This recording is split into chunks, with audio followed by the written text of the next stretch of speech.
ونعوذ بالله من شرور انفسنا ومن سيئات اعمالنا من يهده الله فلا مضل له ومن يضلل فلا هادي له واشهد ان لا اله الا الله واشهد ان محمدا عبده ورسوله ارسله بالهدى ودين الحق ليظهره على الدين كله ولو كره المشركون. اللهم صل على محمد وعلى آل محمد كما صليت على إبراهيم وعلى آل إبراهيم إنك حميد مجيد. اللهم بارك على محمد وعلى آل محمد كما باركت على إبراهيم وعلى آل إبراهيم إنك حميد مجيد.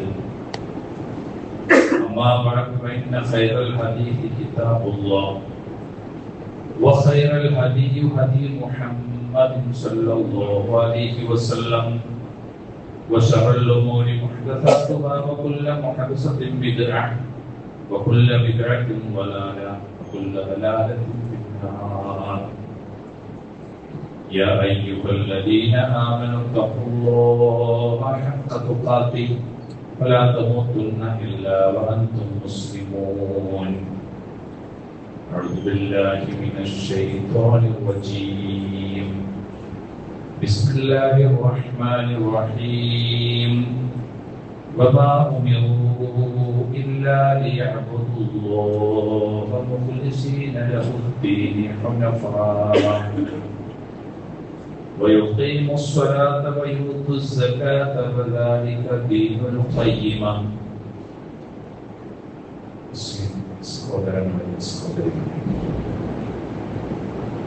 സർവശക്തനായ അല്ലാഹുവിന്റെ വിധി വിലക്കുകൾ ജീവിതത്തിന്റെ എല്ലാ മേഖലകളിലും എത്തിച്ചുകൊണ്ട് യഥാർത്ഥ വിശ്വാസികളും വിശ്വാസികളുമായി ജീവിക്കണമേ എന്ന് എന്നോട് നമ്മുടെ നിങ്ങളോട്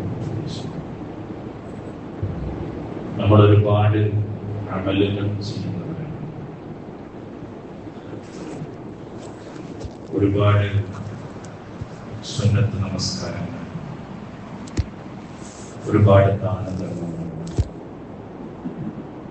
അതുപോലെ നിർബന്ധമാക്കിയിട്ടുള്ള ഫർള് നമസ്കാരം, നോമ്പ്, ഹജ്ജ്, സക്കാത്ത്, ഇതെല്ലാം നിർവഹിക്കുന്നവരാണ് നമ്മൾ. എന്തിനാണ് ഈ അമലുകൾ ചെയ്യുന്നത് എന്നതിനെ കുറിച്ച് നമ്മളോട് തന്നെ ഇടയ്ക്കിടയ്ക്ക് ചോദിക്കേണ്ടത്, ആർക്കു വേണ്ടിയാണ് ഞാൻ ഈ അമല് ചെയ്യുന്നത്? ആരെ തൃപ്തിപ്പെടുത്താനാണ് ഞാനിത് ചെയ്യുന്നത്? ആരുടെ പ്രീതിക്ക് വേണ്ടിയാണ് ഞാനിത് ചെയ്യുന്നത്? ഒരുപാട് അമലുകൾ ചെയ്ത ഒരു മനുഷ്യൻ, ഒരുപാട് സൽപ്രവൃത്തികൾ ചെയ്തിട്ടുണ്ട്. അയാളുടെ സൽപ്രവൃത്തികൾ കണ്ട് മലക്കുകൾ പോലും അത്ഭുതപ്പെട്ടു പോയി. അയാളുടെ എല്ലാ സൽപ്രവർത്തനങ്ങളെയും മലക്കുകൾ വളരെ ആദരവോടെ അല്ലാഹുവിന്റെ സന്നിധിയിലേക്ക് എത്തിക്കുകയും അല്ലാഹുവിന്റെ സന്നിധിയിൽ എത്തിയപ്പോൾ അല്ലാഹു മലക്കുകളോട് പറയുന്നു, ഇയാളുടെ എല്ലാ അമലുകളും സിജ്ജീനിൽ രേഖപ്പെട്ടിട്ടുള്ളതാണ്. സിജ്ജീൻ എന്താണ് എന്ന് ഖുർആൻ നമുക്ക് പറഞ്ഞു തന്നിട്ടുണ്ട്. വമാ അദ്റാക മാ സിജ്ജീൻ കിതാബുൻ മർഖൂം. സിജ്ജീൻ എന്താണെന്ന് നിനക്കറിയുമോ? അത് എഴുതപ്പെട്ട രേഖകളാണ്. തഫ്സീറുകൾ സിജ്ജീനെ കുറിച്ച് വിശദീകരിച്ചു. ദുർമാർഗികളുടെ കർമ്മങ്ങൾ രേഖപ്പെടുത്തുന്ന ഗ്രന്ഥമാണ് സിജ്ജീൻ.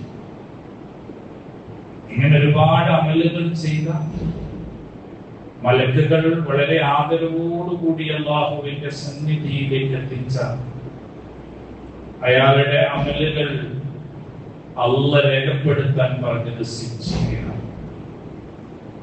എന്നാൽ വളരെ കുറച്ച് അമൽ ചെയ്ത ഒരാള് മലക്കുകൾ അത്ര ഗൗനിച്ചില്ല, അത്ര ആദരവും നൽകിയില്ല. മലക്കുകൾ അത്ര ഗൗനിക്കാതെ ആ അമലുകൾ അല്ലാഹുവിന്റെ സന്നിധിയിൽ എത്തിച്ചു. ആ സമയത്ത് അല്ലാഹു പറഞ്ഞു, ഇയാളുടെ അമലുകൾ എല്ലിയീനിൽ രേഖപ്പെടുത്തുക. എന്താണ് എല്ലിയീൻ എന്ന് ഖുർആൻ നമുക്ക് പറഞ്ഞു തന്നിട്ടുണ്ട്. ഇന്ന കിതാബൽ അബ്റാരി ലഫീ ഇല്ലിയീൻ എന്ന് പറഞ്ഞാൽ പുണ്യം ചെയ്ത ആളുകൾ, അവരുടെ കർമ്മങ്ങൾ രേഖപ്പെടുത്തുന്ന ഗ്രന്ഥമാണ് ഇല്ലിയീൻ. ഈ രണ്ട് സംഭവങ്ങൾ നമ്മെ പഠിപ്പിക്കുന്നത് എന്താണ്? നമ്മളുടെ കർമ്മങ്ങളുടെ ഇഖ്ലാസ്, നമ്മളുടെ ഓരോരുത്തരുടെയും കർമ്മങ്ങളുടെ ഉദ്ദേശശുദ്ധി, ആ ശുദ്ധി അനുസരിച്ചാണ് അല്ലാഹ് നമ്മളുടെ കർമ്മങ്ങൾ രേഖപ്പെടുത്തി വെക്കുന്നത്. ഇവിടെയാണ് നമ്മൾ ആലോചിക്കേണ്ടത് നമ്മളുടെ നമസ്കാരം, നമ്മളുടെ സൽപ്രവർത്തനങ്ങൾ, നമ്മളുടെ ദാനധർമ്മങ്ങൾ, നമ്മളുടെ സക്കാത്ത്, നമ്മളുടെ നോമ്പ്, അങ്ങനെ നമ്മൾ അല്ലാഹുവിന്റെ പ്രീതി കാംക്ഷിച്ചുകൊണ്ട് ചെയ്യുന്ന പ്രവർത്തനങ്ങളുടെ ഇഖ്ലാസ് എന്താണ്, അതിന്റെ ഉദ്ദേശ ശുദ്ധി എന്താണ് എന്ന് നമ്മൾ പരിശോധിക്കപ്പെടേണ്ടത്. മഹാനായ അലി റളിയല്ലാഹു അൻഹു, അദ്ദേഹം ഒരു യുദ്ധത്തിൽ ഇങ്ങനെ പങ്കെടുത്തു, ശത്രുവിനെ കീഴ്പ്പെടുത്തി ശത്രുവിന്റെ നെഞ്ചിൽ കയറിയിരുന്ന് ആ ശത്രുവിനെ വധിക്കാൻ ഒരുങ്ങുന്ന ഒരു സന്ദർഭത്തിൽ ആ ശത്രു അലി റളിയല്ലാഹു അൻഹുവിന്റെ മുഖത്തേക്ക് കാർക്കിച്ചു തുപ്പി. ആ സമയത്ത് അലി റളിയല്ലാഹു അൻഹു ആ ശത്രുവിന്റെ നെഞ്ചിൽ നിന്ന് എഴുന്നേറ്റ് ആ ശത്രുവിനെ വെറുതെ വിടുകയാണ്. പലരും ചോദിച്ചു, അലി, എന്തുകൊണ്ടാണ് ആ ശത്രുവിനെ വധിക്കാതെ നിങ്ങൾ വെറുതെ വിട്ടത്?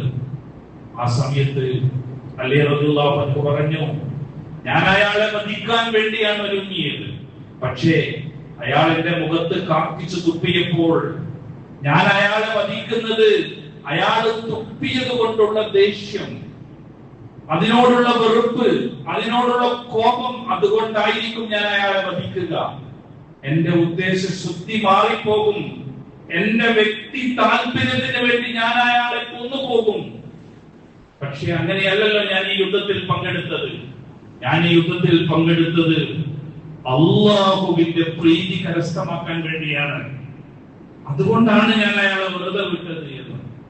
ഇതാണ് കർമ്മത്തിന്റെ ശുദ്ധി എന്ന് പറയുന്നത്. മഹാനായ അബൂ ഹുറൈറ റളിയല്ലാഹു അൻഹു, അദ്ദേഹം ഒരു ഹദീസ് ക്ലാസ് ഇങ്ങനെ എടുത്തുകൊണ്ടിരിക്കുകയാണ്. ആ ഹദീസ് ക്ലാസ് എടുക്കുന്ന സന്ദർഭത്തിൽ സമീറുൽ ഇസ്ബഹി റളിയല്ലാഹു അൻഹു അദ്ദേഹം വന്നിട്ട് അബൂ ഹുറൈറ റളിയല്ലാഹു അൻഹുവിനോട് പറഞ്ഞു, റസൂലുള്ളാഹി പഠിപ്പിച്ച ഒരു ഹദീസ് നിങ്ങൾ എനിക്ക് പഠിപ്പിച്ചു തരണം.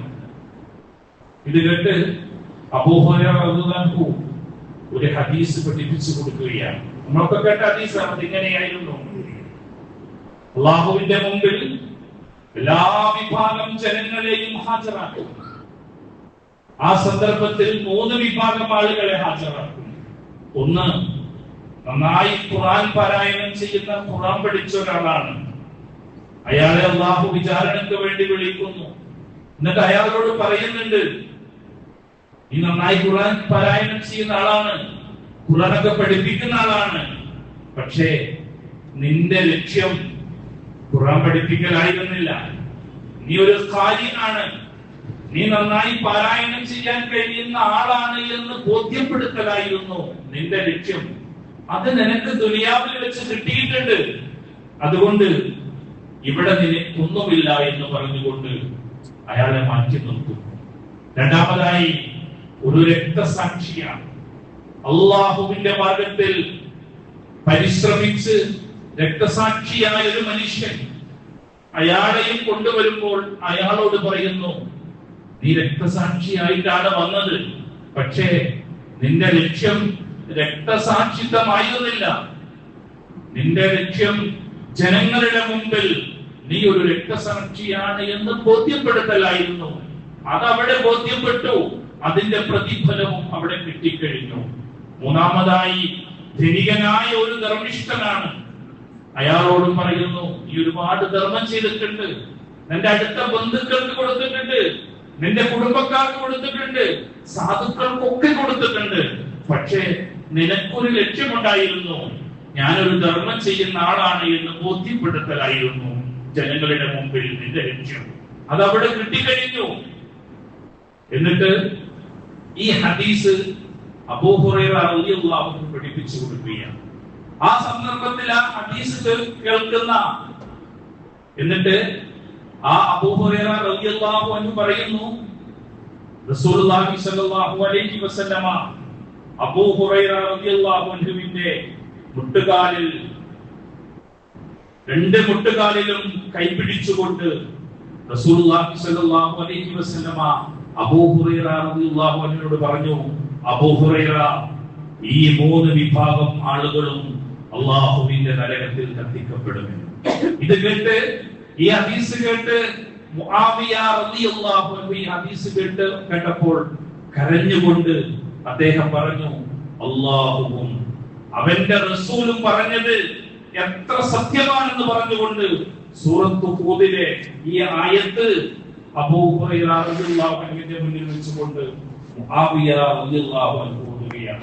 മൻ കാന യുരീദുൽ ഹയാത്തദ് ദുനിയ വസീനതഹാ നുവഫി ഇലൈഹിം അഅമാലുഹും ഫീഹാ വഹും ഫീഹാ ലാ യുബ്ഖസൂൻ.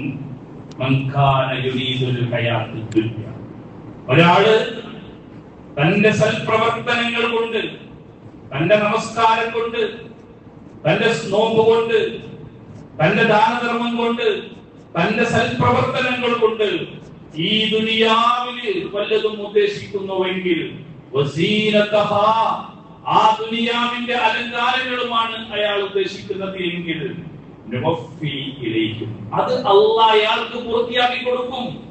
ജനങ്ങളുടെ മുമ്പിൽ അയാൾ ഒരു ധർമ്മിഷ്ഠനാണ് എന്ന് കുറെ ആള് പറയും. ജനങ്ങൾ പറയും അയാൾ നല്ല നമസ്കാരക്കാരനാണ് എന്ന് പറയും, അയാൾ നല്ലൊരു ഹാജിയാണ് എന്ന് പറയും. അത് പൂർത്തീകരിച്ചു കൊടുക്കും. ഒരു കുറവും അതിൽ വരുത്തുകയില്ല, ഒരു കുറവുണ്ടാവില്ല. ജനങ്ങളെ മുമ്പിലൊക്കെ അയാൾ നല്ല മനുഷ്യനായിരിക്കും.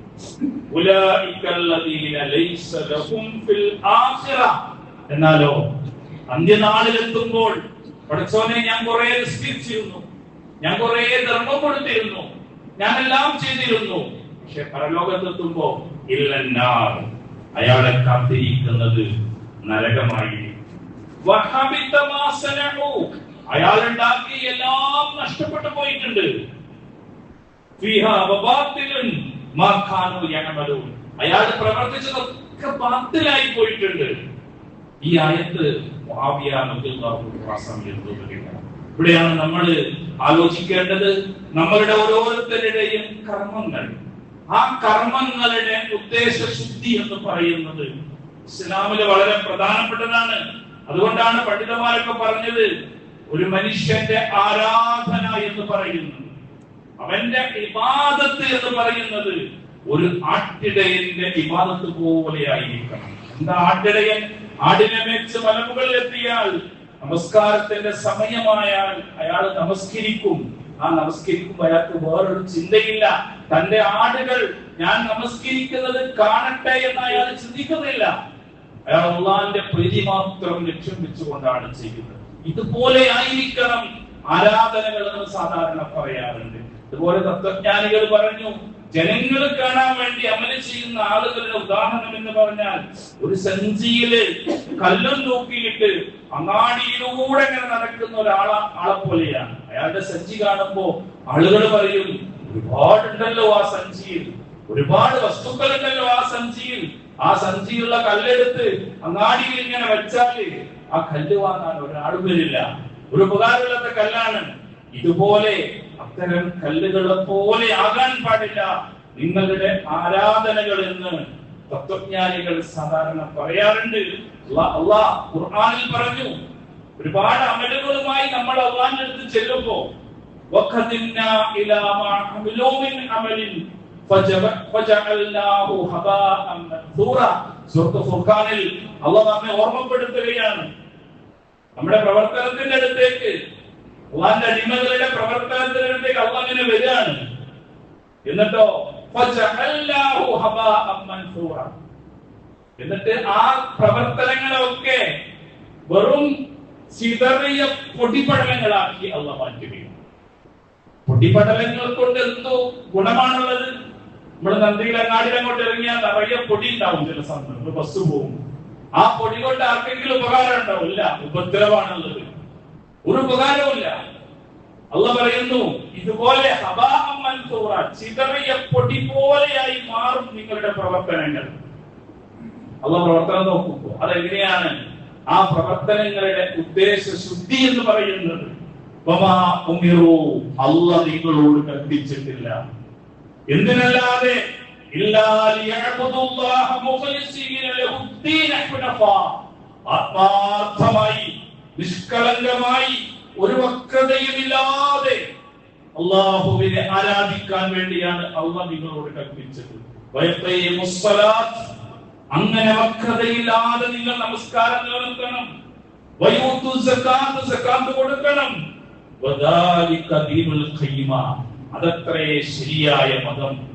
ശരിയായ മതം എന്ന് പറയുന്നത് ആത്മാർത്ഥമായി അമലുകൾ ചെയ്യുമ്പോഴാണ് ശരിയായ പ്രവർത്തനങ്ങളായി മാറുന്നത്. ഒരു അറാബി പള്ളിയിൽ കയറി നിസ്കരിച്ചത് വളരെ പെട്ടെന്നായിരുന്നു. വേഗം നിസ്കാരം തീർത്ത് പോകുമ്പോ അലി റളിയല്ലാഹു അൻഹു പള്ളിയിലേക്ക് കടന്നു വന്നു, ചട്ടവാറുമായി കടന്നു വന്നിട്ട് അയാളോട് പറഞ്ഞു മാറ്റി നിസ്കരിക്കാൻ. അത് കേട്ട ഉടനെ അയാൾ മാറ്റി നിസ്കരിച്ചു. നിസ്കാരം കഴിഞ്ഞതിന് ശേഷം അലി റളിയല്ലാഹു അൻഹു ആ അറാബിയോട് ചോദിച്ചു, നീ 2 നമസ്കാരം നമസ്കരിച്ചു, അതിലേതാണ് നിനക്ക് ഏറ്റവും ഗുണകരമായി നിനക്ക് തോന്നുന്നത് എന്ന്. ആ സമയത്ത് ആ അറാബി പറഞ്ഞു, അൽ ഊല, ഞാൻ ആദ്യം നിസ്കരിച്ച, വളരെ പെട്ടെന്ന് നിസ്കരിച്ച ആ നിസ്കാരമാണ് എനിക്ക് ഏറ്റവും ഗുണകരമായി തോന്നുന്നത്. ലിഅന്നി സല്ലൈതു ലില്ലാഹ്, ഞാൻ ആദ്യം നമസ്കരിച്ചത് അല്ലാഹുവിന് വേണ്ടിയാണ് നമസ്കരിച്ചത്. വസാനിയ, രണ്ടാമത്തെ നമസ്കാരമുണ്ടല്ലോ, ഖൗഫൻ മിനദ്ദിറ, നിങ്ങളുടെ ഈ ചാട്ടവാറിനെ പേടിച്ചിട്ടാണ് ഞാൻ നിസ്കരിച്ചത്. ഇസ്ലാം എന്ന് പറഞ്ഞാൽ ചാട്ടവാറ് കൊണ്ടോ ഭീഷണി കൊണ്ടോ ആരുടെയെങ്കിലും നിർബന്ധം കൊണ്ടോ ഉണ്ടാകേണ്ട ആരാധനാ കർമ്മങ്ങൾ പഠിപ്പിച്ചൊരു മതമല്ല. അല്ലാഹുവിന്റെ പ്രീതിക്ക് വേണ്ടി ചെയ്യാൻ കഴിയുന്ന കർമ്മങ്ങൾക്കാണ് അല്ലാഹ് നമുക്ക് പ്രതിഫലം നൽകുക. ആരുടെയെങ്കിലും പ്രീതി, ആളുകളുടെ മുമ്പിൽ ആളാവാൻ വേണ്ടി ചെയ്യുന്ന കർമ്മങ്ങൾ, ഇതൊന്നും അല്ലാഹ് പരിഗണിക്കുന്നില്ല. അതൊക്കെ ഹബാഅൻ മൻസൂറ, പൊടിപടലങ്ങളായി അല്ലാഹുവിന്റെ എത്തുമ്പോ ഒരു ഉപകാരവും ഇല്ലാത്ത പൊടിപടലങ്ങൾ, ഉപദ്രവം ചെയ്യുന്ന പൊടിപടലങ്ങളായി അത് മാറും. അതുകൊണ്ടാണ് റസൂലുള്ളാഹി ഒരിക്കൽ കരഞ്ഞത്, റഅയ്തു റസൂലുള്ളാഹി സ്വല്ലല്ലാഹു അലൈഹി വസല്ലം യബ്കി, അല്ലാഹുവിന്റെ റസൂൽ ഇങ്ങനെ കരയുകയാണ്. ഫഖുൽതു യാ റസൂലുള്ളാഹ്, അല്ലാഹുവിന്റെ റസൂലേ, മാ യുബ്കി, എന്താണ് നിങ്ങൾ ഇങ്ങനെ കരയിപ്പിക്കുന്നത്? ഫഖാല റസൂലുള്ളാഹി സ്വല്ലല്ലാഹു അലൈഹി വസല്ലം പറഞ്ഞു, തഖവ്വഫ്തു അലാ ഉമ്മത്തി അശ്ശിർക്ക്, ഞാൻ എന്റെ സമുദായത്തിൽ ശിർക്ക് വരുന്നത് ഞാൻ ഭയപ്പെടുന്നു എന്ന്. അമ്മാ ഇന്നഹും ലാ യഅബുദൂന സനമ, അവര് വിഗ്രഹത്തെ ആരാധിക്കുന്ന ആളുകളായി മാറുകയില്ല, അതിനെയല്ല ഞാൻ ഭയപ്പെടുന്നത്. വലാകിന്നഹും യറാഊന ബി അഅമാലിഹിം, കാരണം എന്റെ സമുദായത്തിലെ ചില ആളുകളുടെ പ്രവർത്തനങ്ങൾ ലോകമാന്യത്തിന് വേണ്ടിയായി, ആളുകളെ കാണിക്കാൻ വേണ്ടി ഇങ്ങനെ ചെയ്യും. അത് ഞാൻ ഭയപ്പെടുന്നു, അതൊരു ശിർക്കിൽ അസ്ഗറായി ഞാൻ ഭയപ്പെടുന്നു എന്ന് റസൂലുള്ളാഹി സ്വല്ലല്ലാഹു അലൈഹി വസല്ലം അത് പറഞ്ഞുകൊണ്ട് റസൂൽ ഇങ്ങനെ കരയുന്നതായി കണ്ടു എന്ന് സഹാബികൾ പറയുന്നു. സഹോദരങ്ങളെ, നമ്മുടെ നമസ്കാരം, നമ്മുടെ നോമ്പ്, നമ്മുടെ ദാനധർമ്മം, നമ്മുടെ അമലുകൾ നാളെ അല്ലാഹുവിന്റെ അടുത്തെത്തുമ്പോൾ അത് അല്ലാഹ് പറഞ്ഞ പുണ്യവാന്മാരുടെ ഗ്രന്ഥങ്ങളിൽ രേഖപ്പെടുത്തപ്പെടുന്ന അമലുകളായി മാറണമെങ്കിൽ ഇഖ്ലാസ്, ആത്മാർത്ഥത, അള്ളാന്റെ പ്രീതി, മറ്റൊരാളുടെ പ്രീതിയും വേണ്ട, ആ പടച്ചവന്റെ പ്രീതി മാത്രം ലക്ഷ്യം വെച്ചുകൊണ്ട് നമ്മളുടെ കർമ്മങ്ങൾ അതിനനുസരിച്ച് നമ്മൾ ചിന്തിക്കുക, നമ്മൾ ആലോചിക്കുക, എന്റെ കർമ്മങ്ങൾ ഞാൻ ആർക്കു വേണ്ടി ചെയ്തു? അള്ളാഹ്ക്ക് വേണ്ടി ചെയ്തിട്ടുണ്ടെങ്കിൽ നാളെ അള്ളാഹുവിന്റെ അടുത്തെത്തുമ്പോ നമ്മുടെ പ്രവർത്തനങ്ങൾ സിജ്ജീനിലല്ല ഇല്ലീനിൽ തന്നെയാണ് ഉള്ളത് എന്ന് നമുക്ക് ഇവിടെ വെച്ച് തന്നെ ഉറപ്പിക്കാൻ സാധിക്കണം. അവിടെ വെച്ചെത്തിയിട്ടൊരു കാര്യവുമില്ല. അള്ളാഹു അനുഗ്രഹിക്കുന്നതാണ്.